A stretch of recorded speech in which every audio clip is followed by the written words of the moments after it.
ข้าพเจ้าขออนุญาตเข้าเปิดพิธีนับแต่เวลานี้เป็นต้นไป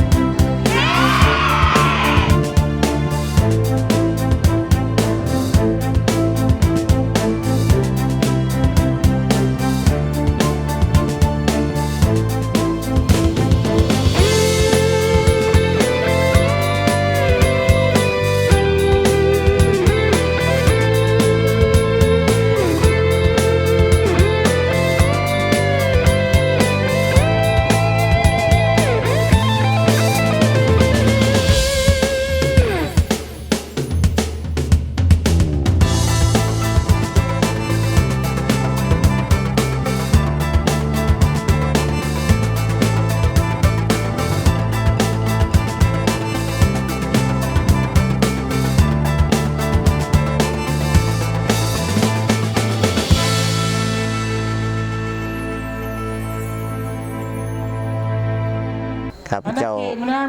ชื่อคำสุขสลิธิราชห้องประธานสหพันธ์บันเตะของแขวงอุดมไซเป็นเกียรติและก็มีความภาคภูมิใจเป็นอย่างยิ่งที่แขวงอุดมไซของพวกเราได้เป็นเจ้าภาพในการจัดกิจกรรมของ AFC Grassroots Football Day ปี 2026 ซึ่งจุดประสงค์หลักๆของกิจกรรมดังกล่าวนั้นก็เพื่อแนใส่ในการเสริมสร้างศักยภาพของนักกีฬารุ่นเยาวชนเนาะโดยเฉพาะและพื้นฐานทักษะในการเล่นกีฬาบาเตะเนาะเพื่อส่งเสริมให้บรรดาเด็กน้อยเยาวชนได้มีสุขภาพที่แข็งแรงและก็เตรียมพร้อมในการเป็นรุ่นสืบทอดเปลี่ยนแทนของแขวงอยู่ในต่อหน้านี้ยังเป็นการฝึกอบรมหรือว่าก่อสร้างบรรดาครูฝึก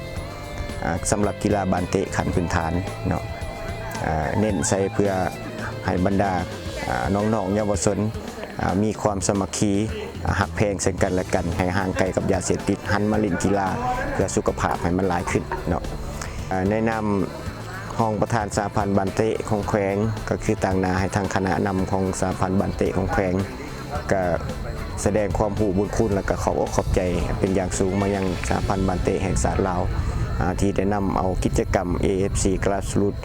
Football Day ประจำปี 2026 มาจัดอยู่แขวงอุดมไซของพวกเราก็เชื่อแน่ว่าโครงการดังกล่าวนี้มีประโยชน์อันใหญ่หลวง